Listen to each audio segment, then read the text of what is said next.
அவுது பில்லாஹி மினஷ் ஷைத்தானிர் ரஜீம். பிஸ்மில்லாஹிர் ரஹ்மானிர் ரஹீம். ரப்பி ஜித்னி இல்மா. 2வது அத்தியாயம் 161வது வசனம்.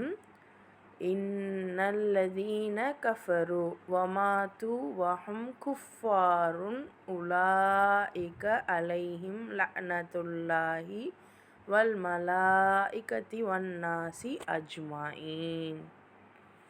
அப்போ நிச்சயமாக எவர்கள், இன்னல்லதீன அப்படின்னு வந்தாவே நிச்சயமாக எவர்கள், கஃபரு நிராகரித்தார்கள், வமாத்து இன்னும் இறந்து போகிறாங்க, நிராகரித்த மேனிக்கு அவங்க இறந்துடுறாங்க அப்படின்னா, வஹும் குஃபாருன் அவர்கள் நிராகரிப்பாளர்கள், உலாயிக அலைஹிம் அவர்கள் மீது, லஅனத்து லஅனத்னா சாபம், லஅனத்னா சாபம், யாருடைய சாபம், அல்லாஹி அல்லாஹுடைய சாபம், வல் மலாயிகத்தி இன்னும் வானவர்களுடைய சாபம், வன்னாசி இன்னும் மக்களுடைய சாபம், அஜ்மாயின் அஜ்மாயின்னா எல்லாருடைய சாபம். அப்போ அல்லாஹ் சொல்கிறான், யார் இந்த இறை நிராகரிப்பு போக்கை, இறைவனை நிராகரிச்சுட்டு போகக்கூடிய இந்த தன்மையை யார் மேற்கொள்கிறோமோ அவங்க அதே நிலையில் இறந்து போயிடுறாங்க அப்படின்னா, அப்போ அவங்களுக்கு அல்லாஹ் அப்புறம் வானவர்கள் இன்னும் மனிதர்கள் இன்னும் எல்லாருடைய சாபமும் நிச்சயமாக உண்டாகும். அப்போ அந்த இறை நிராகரிப்புங்கிறது அவ்வளோ ஒரு முக்கியமான ஒரு விஷயம். இத்தனை பேருடைய சாபம் இறங்குது அப்படின்னா அது லேசப்பட்ட விஷயமா இருக்குமா அப்படின்னா அதை நம்ம சிந்திக்கணும். இப்போ இந்த இறை நிராகரிப்புங்கிறது என்னங்கிறதையும் அல்லாஹ் நமக்கு புரிய வைப்பான். நம்ம நினைக்கிற மாதிரி வெறும் சிலைகளை வணங்குறதும் இன்னும் சிலைகளை வணங்குறதும் இறை நிராகரிப்பு தான்னு தெரியாமையும் சிலர் இருக்கோம். அதாவது இறந்து போனவர்களை வணங்குறதும் இறந்து போனவர்கள்ட்ட துவா கேட்பதும் இறை நிராகரிப்பு தான் அப்படிங்கிறத தெரியாதவங்க இருக்கும். ஆனால் இதை தாண்டி இன்னும் எத்தனை விஷயங்கள்லாம் இறை நிராகரிப்பு அப்படிங்கிறத அல்லாஹ் பட்டியலிட போகிறான் நமக்கு. ஸோ அதிலலாம் நம்ம ஓரளவு அவன் பேச்சை கேட்க ரெடியாகணும்னு தான் இத்தனை நாளாக நம்மளை கொஞ்சம் கொஞ்சமாக ட்ரைனிங் கொடுத்துக்கிட்டு வரான். இது நல்ல விஷயங்களை கொண்டு இவங்க இப்படி இருப்பாங்கன்னா சொல்லி காமிச்சு நமக்கு சொல்லிக்கிட்டே வரான். இத்தனை எக்ஸாம்பிள்ஸ் எல்லாம் சொன்னதன் நோக்கம் என்னென்னா, இவங்கள மாதிரி நீங்கள் இருக்கக்கூடாது, உங்களுக்கு நான் ஒரு வேலை தரப்போகிறேன், அதை நீங்கள் நல்ல மாதிரி செய்யணும், அதை நீங்கள் மறுத்தீங்கன்னா உங்களுக்கு இந்த விஷயங்கள்லாம் கிடைக்கும். ஸோ அப்படி அல்லாஹ் சொல்கிற அந்த இறை நிராகரிப்பு போக்கை மேற்கொண்டு அந்த நிலையிலேயே இறந்தவங்களுக்கு இத்தனை பேரோட சாபமும் உண்டாகும் அப்படின்னு அல்லாஹ் எச்சரிக்கை காட்டுறான். அடுத்த ஆயத்து பாருங்கள். ஹாலிதீன ஃபீஹா, ஹாலிதீன நிரந்தரமானவர்கள், ஃபீஹா அதில், லா யுகஃபஃபு லா யுகஃபஃபு யுகஃபஃபுனா லேசாக்கப்படாது, லான்னா அது நடக்காதுன்னு அர்த்தம். லா அப்படின்னா நடக்காது, முடியாது. ஸோ அந்த நெகட்டிவ் தான் லா. யுகஃபஃபு அப்படின்னா லேசு இலகுவாக ஆக்கப்படாது. எதுவா, அன்ஹுமுல் அதாப் அன்ஹுமுல் அதாப் அன்ஹுமுல் அதாப்னா வேதனை அவர்களை விட்டு லேசாக்கப்படாது. வலாஹும் யுந்தரூன் வலாஹும் யுந்தரூன் இன்னும் அவகாசம் கொடுக்கப்பட மாட்டார்கள். அப்போது இவங்களுடைய சாபம், அதாவது அல்லாஹ்வுடைய சாபம், மலக்குமார்களுடைய சாபம், மனிதர்களுடைய சாபம் இத்தனையும் அவங்களுக்கு வந்துருச்சுன்னா அவங்க அந்த சாபத்திலேயே என்றென்றும் மூழ்கி கிடப்பார்கள். ஸோ ஒரு விஷயத்தை சிந்திச்சு பாருங்கள். நம்ம அந்த சாபம்ங்கிறது நம்ம இன்னைக்கு இவ்வளோ காலகட்டத்தில் நம்ம வயிறறிஞ்சு ஏதோ ஒன்று, அதுவும் முக்கியமாக பாதிக்கப்பட்டவங்க ஏதோ சொல்லிட்டா நம்ம வாழ்க்கை இல்லை ஒரு சிலருடைய வாழ்க்கை நொடிஞ்சு போச்சுன்னா நம்ம என்ன சொல்லுவோம், அவங்க விட்ட சாபம், யார் விட்ட சாபமோ நமக்கு இந்த இதாகுது, இவ்வளோ கஷ்டப்படுறோம். இல்லை வேறு யாராவது கஷ்டப்பட்டா அப்போவும் நம்ம சொல்லுவோம், யார் வாயில் விழுந்தாங்கன்னு தெரில, இவ்வளோ கஷ்டப்படுறாங்க அப்படின்னு. ஏன்? இப்போ அந்த சாபம்ங்கிறது நம்ம வாழ்க்கையவே முற்றிலுமாக புரட்டி போடக்கூடியது. இன்னைக்கு சுபஹானல்லாஹ் இந்த உலகத்தில் நம்ம முஸ்லீம்களுடைய நிலைமை எப்படி இருக்குது? இதே சாபத்தில் மூழ்கி கிடக்கிற மாதிரி தான் இருக்குது. ஸோ அல்லாஹ் சொல்கிறான், யார் இந்த இறைவனை நிராகரிக்கிறோமோ அவங்களுக்கு இந்த சாபம் என்றென்றும் இருக்கும், அதில் மூழ்கியே கிடப்போம். தண்டனை அவர்களுக்கு இலகுவாக்கப்பட மாட்டாது. தண்டனை கியாமத்துலேயும் கூட அவங்களுக்கு தண்டனை லேசாகாது. அவங்களுக்கு எந்த டைமும் கிடைக்காது, எந்த அவகாசமும் கிடைக்காது. அப்போ இறை நிராகரிப்புனா என்ன? அது அல்லாஹ் தெளிவாக நமக்கு சொல்லாமல் ஓய மாட்டான். இந்த குரானை முடிக்கும்போது நம்மளுடைய வேலை என்ன, இறைவனோட வேலைகள் என்ன, இறைவனுக்கு நம்ம என்னெல்லாம் பண்ணணும், முக்கியமாக இந்த இறை நிராகரிப்புனா என்ன, இதெல்லாம் அல்லாஹ் நிச்சயமாக நமக்கு சொல்லி தருவான். கொஞ்சம் கொஞ்சமாக பொறுமையாக அதெல்லாம் கவனிச்சுக்கிட்டே வாங்க. அடுத்த ஆயத்து பாருங்கள். வ இலாஹுக்கும் இலாஹு வாஹித் லா இலாஹ இல்லாஹுவர் ரஹ்மானுர் ரஹீம். உங்கள் இறைவன் ஒரே இறைவன்தான். அல்லாஹ் சொல்லிட்டான். இப்போ இந்த இடத்துல ரொம்ப ஸ்பெசிஃபிக்காக சொல்லிட்டான், இறைவன்னா ஒரே ஒருத்தன்தான், அளவிலா கருணையும் இணையிலா கிருபையும் உடையோனாகிய அவனை தவிர வேறு இறைவன் இல்லை. ஸோ கருணை எந்தெந்த இடத்துலலாம் உங்களுக்கு கருணை வேணுமோ அது எல்லாமே அவனிடம்தான் உண்டு. இப்போ நம்ம வாழ்க்கையை வாழுறதுக்கு நமக்கு கருணை வேண்டுமா வேணாமா? நம்ம வாழ்க்கையை வாழுறதுக்கு என்னென்ன விஷயங்கள் தேவையோ அது எல்லாமே அவன்கிட்ட தான் இருக்குது. இன்னும் ஸ்பெசிஃபைக்காக இது வரைக்கும் ஓப்பனாக ஒரு ஜென்ரலாக எல்லாம் சொல்லிக்கிட்டு வரான். இப்போ ரொம்ப ஸ்பெசிஃபிக்காக காமிக்கிறான். எல்லாமே இதுவும் ஜென்ரலாக தான் உங்களுக்கு தெரியும். ஆனால் நீங்கள் சிந்திச்சு பாருங்கள், ஒவ்வொரு விஷயத்தையுமே அல்லாஹ் எனக்கு மட்டும்தான் இதெல்லாம் உரியுது அப்படின்னு சொல்ல போகிறான். ஸோ அதெல்லாம் எந்தெந்த விஷயங்கள் வாங்க பார்ப்போம். அடுத்த ஆயத்தில் பாருங்கள். இன்ன ஃபி ஹல்கிஸ் சமாவாத்தி, சமாவாத்னா வானம், வல் அர்தி பூமி. பாருங்கள், ஹல்கி படைத்திருப்பதில். ஸோ யார் படைச்சா? சமாவாத் வானங்களை நிச்சயமாக யார் படைச்சா? வல் அர்தி இன்னும் பூமியை யார் படைச்சா? வஹ்திலாஃபி இன்னும் மாறுவதில், லைலி வன்னஹாரி இரவு பகல் ரெண்டும் மாறுறத யார் படைச்சா? வல் ஃபுல்கி இன்னும் கப்பல்கள் அல்லதி தஜிரி ஃபில் பஹ்ரி கடலில் ஓடக்கூடிய கப்பல்களை காமிக்கிறான்ல. பிமா யன்ஃபஉ எவற்றை கொண்டு பலன் தருகிறது.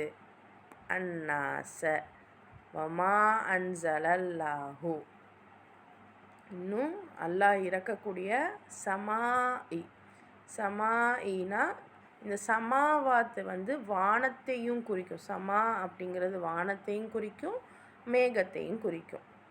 ஸோ இந்த மேகம் இந்த வானம்ல இருந்து மிம் மா இன் தண்ணீர் வருது. ஃபஅஹ்யா பிஹில் அர்தி அதன் மூலம் பூமியை உயிர்ப்பித்தான். ஃபஅஹ்யானா பூமியை உயிர்ப்பித்தான். பஅத மௌத்திஹா அது இறந்த பின்னர்.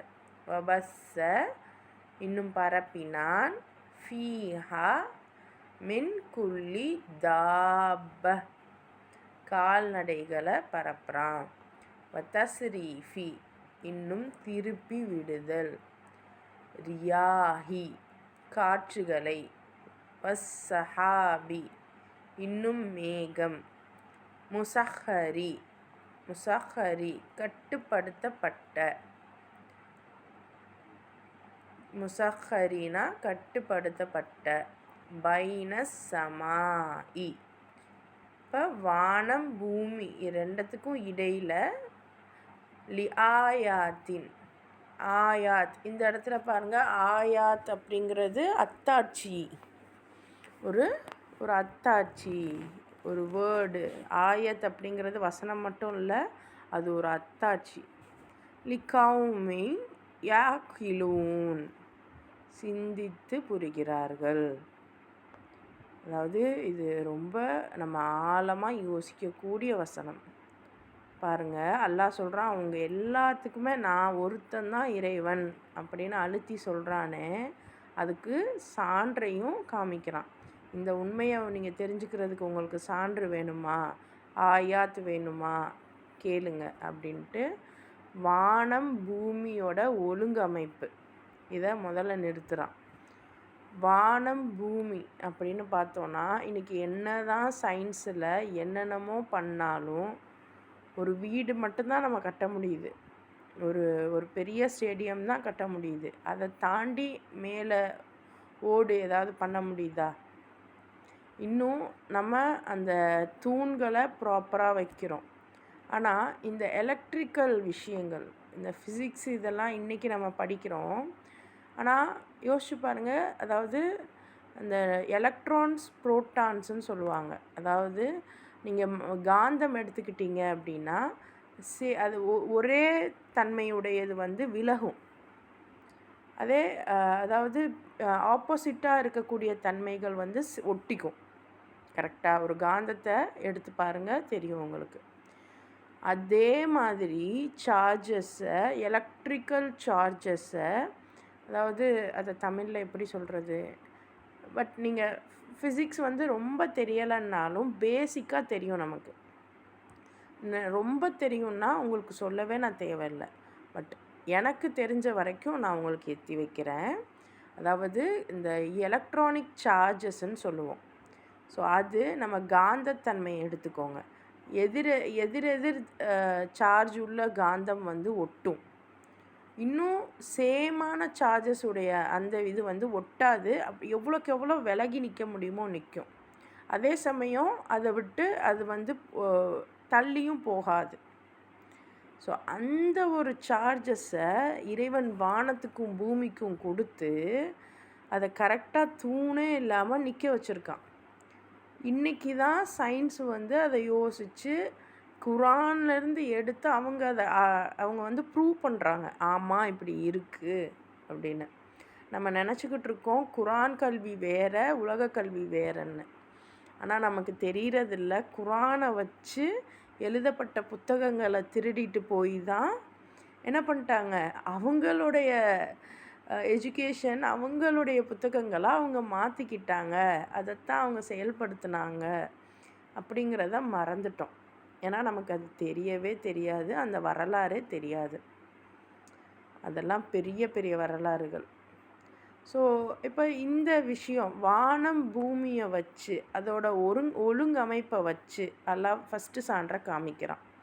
இந்த மாதிரி யார் செய்கிறா? அடுத்து இரவு பகல் ஒன்றுக்கு பின் ஒன்றா ப்ராப்பராக வருது. இன்றைக்கி நம்ம ஏதாவது ஒன்று ப்ராப்பராக எந்த ஒரு மால் ஃபங்க்ஷன் பிரச்சனையுமே இல்லாமல் மனிதனால் இயக்கப்படுற ஏதாவது இயங்குதா? ஆனால் நம்ம இதை நினைக்கிறத விட இந்த வானம், இந்த பூமி, இந்த இரவு பகல் ஒன்றுக்கு மாதிரி ஒன்று வரதை விட வேறு சில விஷயங்களை தான் நம்ம ரொம்ப அதிகமாக அபூர்வமாக பார்க்குறோம். அது என்னன்னு நம்ம தான் சிந்திக்கணும்.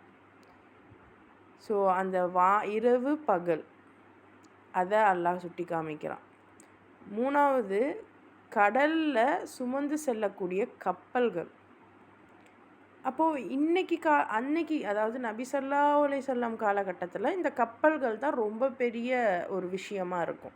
இன்றைக்கி ஏரோப்ளேன் எல்லாமே இருக்குது. இதை எல்லாத்தையும் சேர்த்து தான் அல்லாஹ் சொல்கிறான். அந்த டிரான்ஸ்போர்ட், இவ்வளோ பெரிய டிரான்ஸ்போர்ட் ஃபெசிலிட்டி யார் தந்தா? இதெல்லாம் யார்? இப்போது ஒவ்வொரு இடத்துலையும் பாருங்கள், நம்மளுடைய அந்த வேலைகள், நம்ம இன்றைக்கி எதுக்காக உழைக்கிறோம்? ஸோ நம்ம எதுக்காக உழைக்கிறோமோ அல்லாஹ் சொல்கிறான், அது எல்லாமே நான் தான் தரேன். அடுத்து சொல்கிறான், வானிலிருந்து இறக்கி வைக்கும் மழை நீரிலும், வானத்திலேருந்து வரக்கூடிய அந்த மழை நீர், இன்னும் அதை கொண்டு பூமியை அது இறந்து போன பின்னரும் கூட உயிர்ப்பித்து, மேலும் தனது இந்த ஏற்பாட்டின் மூலம் அதில் எல்லா விதமான உயிர்களையும் பரவச் செய்திருப்பதிலும். இப்போ மழையை பொழிய வச்சு பூமி வறண்டு போயிருந்தாலும் திருப்பியும் அதுக்கு உயிர்ப்பித்து அந்த உயிர்களுக்கு தேவையான எல்லா விஷயங்களையும் பரவச் செய்திருந்தாலும் பாருங்கள், நமக்கு இப்போ மரங்கள், மற்ற விஷயங்கள், விலங்குகள், இதெல்லாம் நம்ம நினச்சிக்கிட்டு இருக்கோம், நம்ம தான் அதை பாதுகாக்கிறோம். எல்லோரும் சொல்கிறாங்க பாதுகாத்து கொள்ளுங்க, மரங்களை பாதுகாருங்க, இன்னும் விலங்குகளை பாதுகாத்து கொள்ளுங்க அப்படின்னு சொல்கிறோம். நிறைய இதெல்லாம் கேம்பெயின்ஸ்லாம் நடக்குது. ஆனால் இது எல்லாத்தையுமே அல்லாஹ் நான் தான் பார்த்துக்கிட்டு இருக்கேங்கிறான். ஸோ நம்ம எதற்காக இங்கே நம்ம ஓடிக்கிட்டு இருக்கோமோ, அந்த உணவு, இன்னும் நம்ம நினப்போம், இப்போ இன்றைக்கி நம்ம இந்த வேலைக்கு போகலைன்னா எனக்கு உணவு இருக்காதே, அப்படியா நினைக்கிறோம்? சிந்திச்சு பாருங்கள். நம்மளுடைய இன்னைக்கு நம்ம சூஸ் பண்ணியிருக்கக்கூடிய இந்த விஷயங்கள் எல்லாம் அல்லாஹ்வை நினச்சி சூஸ் பண்ணியிருக்கோமா, இல்லை அல்லாஹ்க்கு பகரமாக வேறு ஒரு விஷயத்தை எனக்கு வேணும் அப்படின்னு நினச்சி சூஸ் பண்ணியிருக்கோமா? ஸோ இதை நம்ம மனசு தான் நமக்கு சொல்லணும். ஸோ அல்லாஹ் சொல்கிறான், அந்த மேகத்துலேருந்து மழையை பொழிய வச்சு பூமிக்கு உயிரை கொடுத்து இன்னும் தேவையான எல்லா உயிரினங்களையும் பரவச் செய்திருப்பது யார்? நான் தான் அப்படின்னு அல்லாஹ் இங்கே பகிரங்கமாக சொல்கிறான். காற்றுகளை சுழலச் செய்வதிலும், வானங்களுக்கும் பூமிக்கும் இடையே கட்டுப்படுத்தப்பட்ட மேகங்களிலும். பாருங்கள், காற்று எப்படி எந்த அளவுக்கு சுழலுது, இன்னும் வானங்களுக்கும் பூமிக்கும் நடுவில் மேகம்னு ஒன்று இருக்குது. இதெல்லாம் சிந்திச்சு பார்க்கக்கூடிய மக்களுக்கு சான்றுகள் பல இருக்குது. இன்றைக்கி இதையெல்லாம் மனுஷன் நம்ம கையில் எடுத்துட முடியாதான்னு தான் ஒவ்வொரு இடத்துலையும் சுற்றி வரான். சயின்ஸ் எடுக்கிற ஒன்றுமே இதில் நம்ம ஏதாவது புதுமை பண்ணிட முடியாதான்னு தான் இஷ்டத்துக்கு செய்கிறோம். ஆனால் உண்மை என்னென்னா, இதெல்லாம் இறைவனுடைய கைவசம் உள்ளது, அவனுக்கு மட்டும்தான் உரியது. அதான் ஹைலைட்டு. இன்றைக்கி நம்ம ஒரு பேச்சுக்கு சொல்லுவோம், சோறு போடுற விவசாயி தான் நமக்கு கடவுள். ஆனால் அல்லாஹ் சொல்கிறான், அந்த விவசாயத்தை நான் உண்டு பண்ணி தருவேங்கிறான். அல்லாஹ் என்னைக்காச்சும் பொய்யான வாக்குறுதி தருவானா? ஆனால் என்னாச்சு, விவசாயத்துக்கு நீங்கள் இந்த உரம் போட்டால் நல்லாயிருக்கும், அப்போ இந்த உரத்தை போடுங்க அப்படின்னு சொன்னதை நம்பி அல்லாஹ்வுடைய இடத்துல இந்த உரத்தை போடுங்கன்னு சொன்னவங்களை நம்பி அந்த உரத்தை போட்டு இன்றைக்கி என்னாச்சு, விவசாயியும் இழிவுபடுறான், விவசாயிக்கும் இழிவு தாங்க. ஏன்னா இன்றைக்கி எவ்வளோ நீங்கள் எவ்வளோ விவசாயம் பண்ணாலுமே அவங்களுக்கான அந்த ஒரு ப்ரைடு, அந்த ஒரு டிக்னிட்டி, அந்த ஒரு கௌரவம் அவங்களுக்கு கிடைக்குதா? இல்லை. ஆனால் அதே சமயம் ஒருவேளை இறைவன் எப்படியும் தருவான் அப்படின்ட்டு சரியான முறைப்படி அவங்க விவசாயம் பண்ணியிருந்தாங்கன்னா இன்றைக்கி எல்லாருடைய லைஃப்பும் எவ்வளோ செட்டில்டாக இருந்திருக்கும். இப்போ அல்லாஹ் சாபமிடுவான், அல்லாஹ்வுடைய சாபம் அதிலேயே மூழ்கி கிடப்பாங்க அப்படின்னு சொன்னதை சிங்க் பண்ணி பார்க்குறீங்களா? அப்போது இந்த இடத்துல அல்லாஹ் சொன்ன விஷயத்தை விட்டுட்டு யார் சொன்னதை எடுத்துக்கிட்டோமோ அவங்க தான் நமக்கு இறைவன் ஆயிட்டாங்க. ஸோ நம்ம வெறும் இந்த வணக்கம் சொல்கிறதாலேயோ அல்லது மற்ற கையெடுத்து கும்பிடுறதாலேயோ வந்து யாரும் இறைவனாயிட மாட்டாங்க. எப்போ இறைவனாகிறாங்க அப்படின்னா, இயற்கையாக இருக்கக்கூடிய விஷயங்களை, இயற்கையாக இறைவன் சொன்ன விஷயங்களை இப்படி செய்யாதீங்க, செஞ்சால் உங்களுக்கு லாபம் குறையும், நீங்கள் இன்னும் வேறு மாதிரி செய்யுங்க அப்படின்னு சொல்லிட்டு இவங்க இஷ்டத்துக்கு ஒரு இதை கொடுத்து அதை நம்பி இறைவனை மறந்து இவங்களை இறைவனாக நினச்சி செஞ்ச வேலைக்கு பகரமாக இன்றைக்கி நம்ம விவசாயத்தை பார்க்கலாம். அவங்க எவ்வளோ கஷ்டப்பட்டும் அவங்களுக்கான நிலைமை சரியாக இல்லை. அதுலேருந்து அவங்க வெளியே வரவும் இல்லை. அவங்க ரொம்ப கஷ்டப்படுறாங்க. நமக்கு கண்ணால் தெரிஞ்ச ஒரு விஷயம். அதே சமயம் அவங்க உற்பத்தி செய்யக்கூடிய அந்த பொருட்களால் இன்றைக்கி நமக்கும் எவ்வளோ, இன்றைக்கி எல்லாருக்குமே தெரியும் நம்ம உணவு வந்து நஞ்சாக ஆயிடுச்சு அப்படின்னு. தெரியும் தானே? தெரியலை அப்படின்னா ரொம்ப நம்ம பின்தங்கி இருக்கோன்னு அர்த்தம். ஸோ இது ஜஸ்ட் ஒரே ஒரு சின்ன ஒரு விஷயத்த நான் சொல்கிறேன்.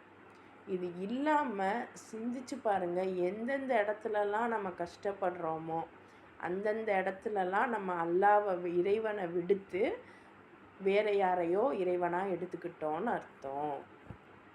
அடுத்து இறைவன் அந்த கப்பலை பற்றி பேசுகிறான். ஸோ கப்பலுங்கிறது ஜஸ்ட் ஒரு விஷயம் சொன்னால் நம்ம தான் அதுலேருந்து சிந்திக்கணும். ஸோ ஒரு பயணத்துக்கு போகக்கூடிய விஷயம் எதுக்கு பயணம் பண்ணுவாங்க? அவங்களோட பொருளாதாரத்துக்கு, அவங்களோட வியாபாரத்துக்கு. ஸோ அவங்களோட பொருளாதார விஷயத்தையும் அல்லாஹ் காமிக்கிறான்.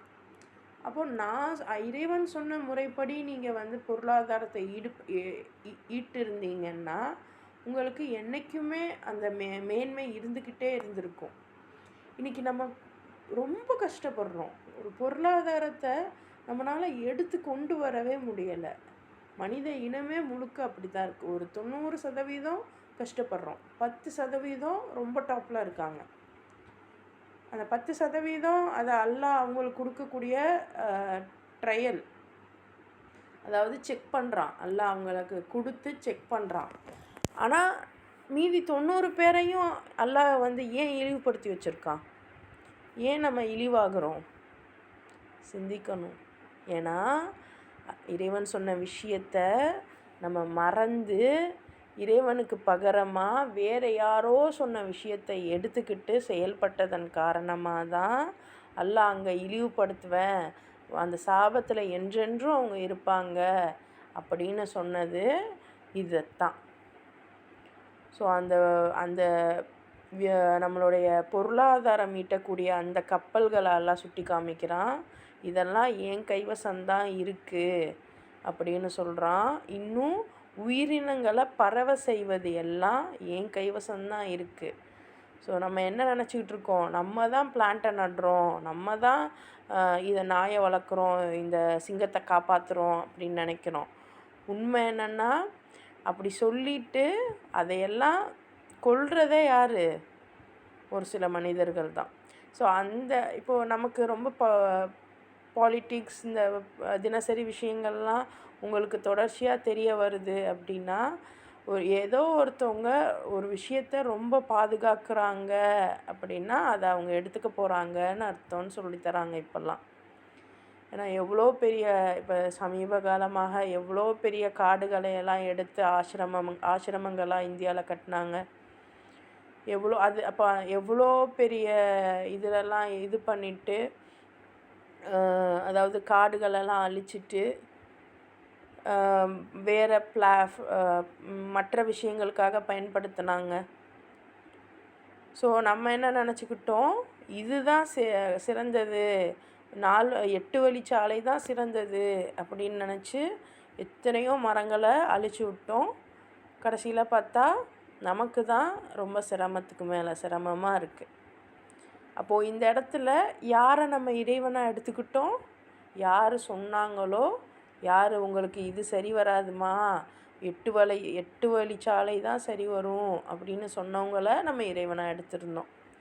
அதனால நம்ம அவங்க சொல்லிட்டாங்க நமக்கு நல்லது தான் நடக்கும் அப்படின்னு விட்டதன் காரணமாக எந்த ஒரு முயற்சியுமே எடுக்காததன் காரணமாக இன்றைக்கி இழிவு மேலே இழிவு நமக்கு சாழுது. ஸோ இதெல்லாம் நம்ம சிந்திச்சு பார்க்கணும். இன்னும் அந்த வானத்துக்கும் பூமிக்கும் இடையே மேகங்கள். ஸோ இந்த மேகங்கள் மூலமாக என்னென்ன விஷயங்கள் இருக்குது?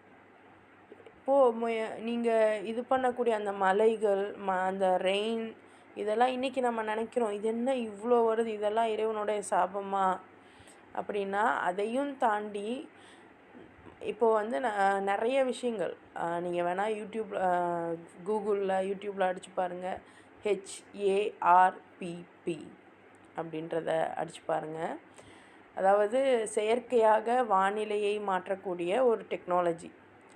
ஸோ இதை பயன்படுத்தி நம்ம செய்திருந்த விஷயங்கள் எல்லாம் இன்றைக்கி நமக்கே இழிவு, கஷ்டம், கொடுமை எல்லாமே சேர்ந்து வந்திருக்கு. இப்போ எப்போது இறைவன் ஒரு சில இடங்களை இன்றைக்கி அதை பேசுகிறாங்க. ஆனால் இறைவன் முன்னாடியே சொல்லிட்டான், எல்லாத்துக்குமே பொறுப்பு நான் தான். ஒரு சில இடங்களை பாலைவனமாக வச்சுருக்கான் அப்படின்னா இன்றைக்கி பேசுகிறாங்க. பாலைவனமாக இருந்தால் மட்டும்தான் அதை தாண்டி இருக்கக்கூடிய மற்ற இடங்கள் சோலைவனமாக இருக்கும். மேகங்கள் கரெக்டாக அந்த பாலைவனத்துலேருந்து தாண்டி இந்த இடத்துல மழை பொழிய வைக்கும் அப்படின்னா தான் இங்கே நல்லாயிருக்கும். ஸோ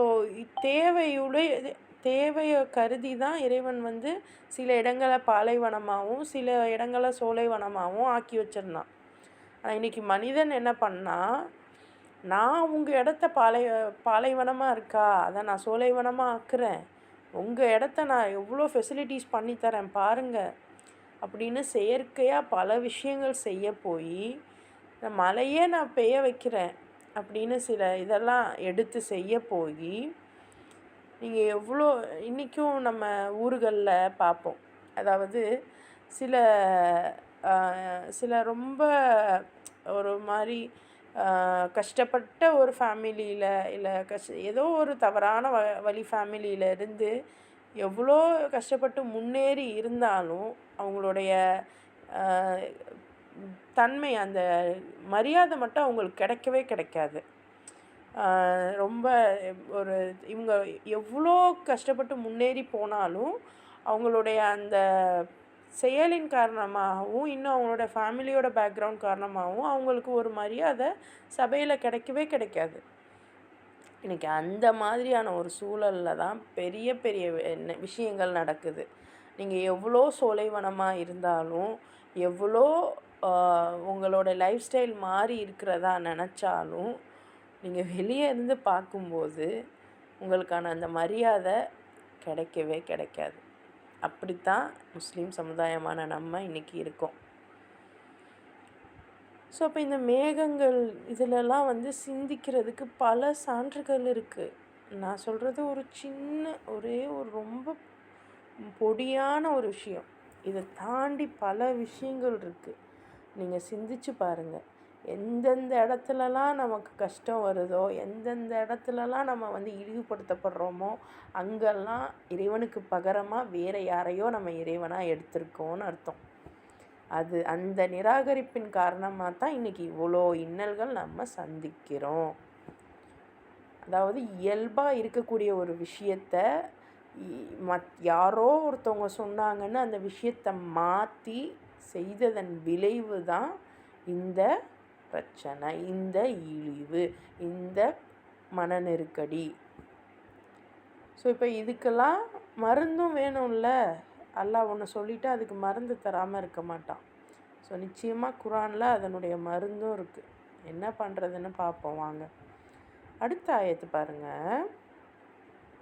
வமினன் நாசி மை யத்தகிது மின் தூனில்லாஹி இந்தாதை யுஹிப்பூனஹும் கஹுப்பில்லாஹ் வல்லதீன ஆமனு அஷத்து ஹுப்பல் லில்லாஹ் வலவ் யரல்லதீன வலமு இத் யரவுனல் அதாப அன்னல் குவ்வத லில்லாஹி ஜமீஅன் வ அன்னல்லாஹ ஷதீதுல் அதாப். அப்போ எவர் மக்களிலிருந்து யத்தஹிது எடுத்துக்கொள்கிறார், மின் தூனில்லாஹி அல்லாஹ்வை அன்றி, அந்தாதன் இணைகளை, அவற்றை நேசிக்கிறார்கள். யுஹிப்பூனஹும் அவற்றை நேசிக்கிறார்கள். குஹிப்பு லில்லா குஹிப்பு கஹுப்பில்லாஹி கஹுப்பில்லாஹி அல்லாவை நேசிப்பது போல. வல்லதீன ஆமனு நம்பிக்கையாளர்கள், அஷத்து மிக கடுமையானவர்கள், ஹுப்பலில்லாஹி வலவ் யரல்லதீன நேசிப்பதில் அல்லாஹ்வை பார்த்தால், அல்லதீன ஸலமு எவர்கள் அநியாயம் செய்தார்கள், இத் யரவுனல் அதாப வேதனையை, அதாபன வேதனையை, யரவுன காண்பார்கள், குவ்வதலில்லாஹி ஜமீஅன் அனைத்து பலமும் அல்லாஹ்வுக்கே உண்டு, வ இன்னல்லாஹ ஷதீதுல் அதாப் வேதனை செய்வதில் அவன் கடினமானவன். அல்லாஹ் சொல்கிறான், இறைவன் ஒருவனே அப்படின்னு நான் தெளிவுபடுத்திட்டேன். இந்த தெளிவான சான்றுகள் இருந்தும் நான் தான் உங்களுக்கு எல்லாமே பண்ணுறேன். உணவுலேருந்து, உங்களுடைய பொருளாதாரத்திலேருந்து, உங்களுடைய வியாபாரத்திலேருந்து, உங்களுடைய பயணத்திலேருந்து, உங்களுடைய அது என்ன ப்ரொடக்ஷன், அது பேர் என்ன, வழிதோன்றல்களில் இருந்து, வானம், பூமி, இன்னும் மழை, ரெயின் எல்லாமே நான் தான் தரேன் அப்படின்னு சொல்லிட்டான். வாழ்வாதாரம், உயிர் எல்லாமே. இது சொல்லியும் யார் மனிதர்களில் சிலர், மனுஷங்களில் சிலர் இருக்கோமா, அல்லாவை தவிர மற்றவர்களையும் அவனுக்கு நிகரானவர்களாய் ஆக்கி கொள்கிறார்கள். எப்படி மழை நாங்களும் பொழிய வைப்போம் அப்படி சொன்னால் நம்பி சரி பொழிய வைங்கன்னு சொன்னது. இன்னும் சாப்பாடு நாங்களே உற்பத்தி பண்ணி தரோம், நாங்கள் சொல்கிற மாதிரி நீங்கள் செய்யுங்க அப்போ நல்லா வரும்னு சொல்லி சாப்பாட்டில் பிரச்சனை பண்ணப்போ நம்பினது. இன்னும் நாங்களே ஆட்சி செய்கிறோம், நாங்கள் சொல்கிற மாதிரி நீங்கள் நடங்க அப்படி சொல்லும்போது அதையும் ஏற்றுக்கிட்டு நம்ம செஞ்சது. இன்னும் நாங்களே உங்களுக்கு உங்களுடைய பயணம், உங்களுடைய வாழ்வாதாரம் எல்லாத்தையும் நாங்களே முடிவு பண்ணி தரோம், நீங்கள் அதையும் நாங்கள் எங்கள் சொல் பேச்சே நீங்கள் கேளுங்க சொன்னப்போ நம்பினது. இன்னும் கல்வினால் நீங்கள் இதுதான் செய்யணும், இதுதான் உங்கள் கல்வி, நீங்கள் இப்படி தான் இருக்கணும் அப்படின்னு சொல்லும்போது அதையும் அல்லாஹ் இறைவன் என்ன சொல்லியிருக்கான் அப்படின்னு பார்க்காம மற்றவங்க சொன்னதை அப்படியே கேட்டது. இது எல்லாத்தையும் அல்லாஹ் என்ன சொல்கிறான், அல்லாவை தவிர அடுத்தவங்களையும் அவனுக்கு நிகராக நீங்கள் ஆக்கி கொண்டீங்க. அப்படி ஆக்கி கொள்கிறாங்க அப்படின்னா அதே மாதிரி அல்லாவை எப்படி நேசிக்கணுமோ அதுபோல் அவர்களையும் நேசிக்கிறார்கள். அப்போ அல்லாவை எப்படி நேசிக்கணும் அதுவும் அல்லாஹ் ஒவ்வொரு இடத்துல சொல்லுவான் பாருங்கள். அல்லாஹ்க்கு பகரமாக அல்லாஹ் மாதிரி அவங்களையும் நம்பிக்கை கொண்டிருந்தோம், அல்லாவை விரும்புகிற மாதிரி அவங்களையும் விரும்பியிருந்தோம், அவங்க மேலேயும் அன்பு வச்சுருந்தோம். ஸோ அதனால் இறை நம்பிக்கை கொண்டவர்களோ அல்லாவை அனைவரையும் விட அதிகமாக நேசிக்கிறார்கள். இப்போ யார் கரெக்டான இறை நம்பிக்கை கொண்டு இருக்கோமோ அல்லாவை எல்லாரையும் விட அதிகமாக நேசிக்கிறாங்க. நேசம்ங்கிறது நம்ம வாயால் சொல்கிறதோ மற்ற விஷயமோ கிடையாது. யாரை முழுசாக நம்பி இவங்க சொன்னால் நம்ம செய்வோம், எல்லாத்துலேயுமே இவங்க சொன்னால் நம்ம செய்வோம். ஒரு ஒரு அடிக்டிவான ஒரு நிலை இருக்கும் தெரியுமா, ஒரு அடிக்டிவான நிலை. அது என்ன ஏதுன்னே தெரியாமல் அதை அவங்க என்ன சொன்னாலும் உடனே செய்வோம். அந்த மாதிரியான அந்த அடிக்டிவ் நிலை இறைவனுக்கு மட்டும்தான் வேணும்.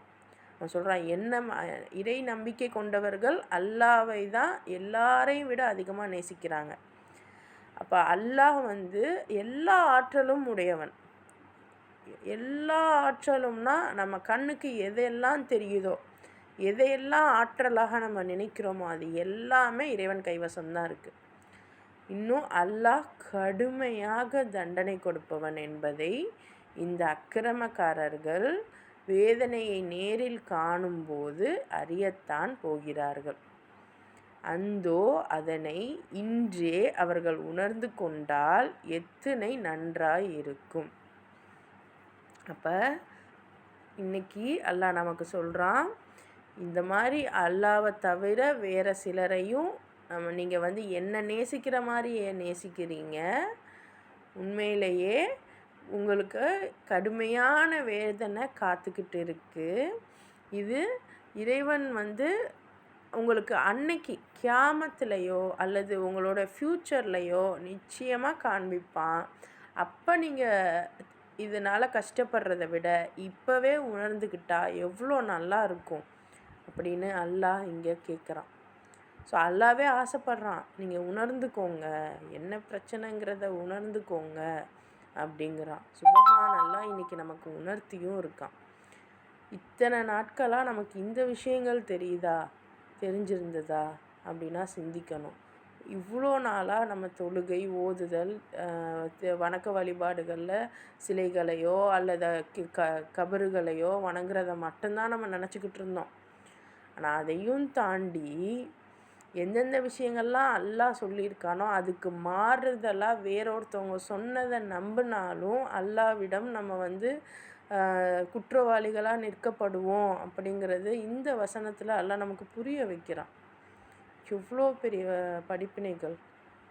இது தெரியாமையும் இன்றைக்கி எத்தனையோ பேர் இருப்பாங்க. இத்தனை பேரில் இப்போ நீங்கள் கேட்குற இந்த வசனங்களை கேட்கக்கூடிய அனைவருக்கும் அல்லாஹ் புரிய வைக்கிறான். அப்போ அல்லாஹ்வுடைய அந்த ஆசை, இதை அவங்க உணர்ந்தால் எவ்வளோ நல்லா இருக்கும் அப்படின்னு சொன்ன அந்த ஆசை இப்போ கரெக்டாக வருது. ஏன்னா நம்ம இப்போ இதை தெரிஞ்சுக்கிட்டோம். நிச்சயமாக இதை உணரக்கூடிய அந்த பக்குவத்தையும் அல்லாஹ் தஆலா நம் அனைவருக்கும் தருவானாக. அடுத்த ஆயத்து பாருங்கள். இது தபர்ரல்லதீன துபீஉ மினல்லதீன தபஉ வரஉல் அதாப வதகத்தஅத் பிஹிமுல் அஸ்பாப். தண்டனை வழங்கப்படும் அந்த நேரத்தில் இவ்வுலகத்தில் பின்பற்றப்பட்டு வந்த வழிகாட்டிகள் மற்றும் தலைவர்கள் தம்மை பின்பற்றி வந்தோரை விட்டு அவர்களுக்கும் தமக்கும் இடையில் எந்த தொடர்பும் இல்லை என்று கூறி விலகிவிடுவார்கள். ஆயினும் அவர்கள் தண்டனை பெற்றே தீருவார்கள். மேலும் அவர்களுக்கிடையே இருந்த எல்லா உறவுகளும் முற்றிலும் அறுந்துவிடும். அப்போ இன்னைக்கு நம்ம யாரையெல்லாம் பின்பற்றுறோமோ, யாரையெல்லாம் இன்னைக்கு சுப்ஹான் அல்லாஹ் பின்பற்றுறதுக்கு ஒரு வரைமுறையே இல்லாமல் போயிடுச்சு. அட்லீஸ்ட் முன்ன காலத்துலையாவது ஏதோ ஒரு நற்செயல் செஞ்சுருந்தா அவங்கள ஃபாலோ பண்ணுவோம். இன்றைக்கெலாம் இன்ஸ்டாகிராமு, யூடியூப்லலாம் சும்மா டிக்டாக் போடுறவங்கள கூட பெரிய அதிசயமாக பேசக்கூடிய இதில் தான் நம்ம இருக்கோம். இன்னும் சினிமா மற்ற விஷயங்களில் இருக்கக்கூடியவங்களை ரொம்ப பெரிதும் நினைக்கக்கூடிய மக்களாகத்தான் எல்லாருமே இருக்கும். அல்லாஹ் நம் அனைவரையுமே பாதுகாப்பானாக. ஸோ அப்படிப்பட்ட வழிகாட்டிகள், இன்னும் தலைவர்கள், இவங்க மட்டும்தானா? எத்தனையோ பேர் நல்லவர்களையும் தலைவர்களாக எடுத்து அவங்க வாழ்ந்துட்டு போயிட்டாங்க. ஆனாலும் அவங்க சொன்ன ஒரு கொள்கையை நம்ம வேறு மாதிரி புரிஞ்சுக்கிட்டு அந்த இடத்துல இவங்களையே கடவுள்னு சொல்லிக்கிட்டு, இன்றைக்கெல்லாம் நம்ம பார்க்குறோம்ல, கடவுளே இல்லைன்னு சொன்னவங்களை கூட அந்த மனிதர் கடவுள் இல்லைன்ற கொள்கையை பரப்பியிருப்பார். ஆனால் அவங்களுக்கு பின்னாடி வந்த மக்கள் அவரவர் கடவுளாக பேசுவாங்க. நீங்கள் இப்படிலாம் பேசிக்கிட்டு இருங்க, உங்களுக்கு தலைவர்கள் எல்லாருமே இருங்க. ஆனால் அந்த கியாமத்தில் அந்த தலைவர்களும் வழிகாட்டியும் தங்களை பின்பற்றி வந்தவங்க இன்றைக்கி ஒரு ஃபேன்ஸ் மீட்லாம் நடக்குது. ஃபேன்ஸை பார்த்தா இவங்க குஷியாக இருந்து எல்லாரையும் இது பண்ணுறாங்க. இன்னும் அரசியல் கட்சிகள்லாம் காசு கொடுத்து கூட்டிகிட்டு போகிறாங்க. ஒரு சில கட்சிகள் தானே போகிறாங்கன்னு வைங்க. இத்தனை விஷயங்களும் இருந்தாலும் கூட அந்த நாளில் கியாமத்தில் இவங்க முன்னாடி போய் நின்னா அந்த தலைவர்கள் இவங்களுக்கும் எங்களுக்கும் எந்த தொடர்பும் இல்லைன்னு விலகிடுவாங்களாம். ஸோ இன்றைக்கி யாரையெல்லாம் நம்ம பின்பற்றுறோமோ, யாரையெல்லாம் தலையில் தூக்கி வச்சு கொண்டாடுறோமோ, அவங்க எல்லாமே இவங்களுக்கும் எங்களுக்கும் எந்த தொடர்பும் இல்லைன்னு விலகிடுவாங்க.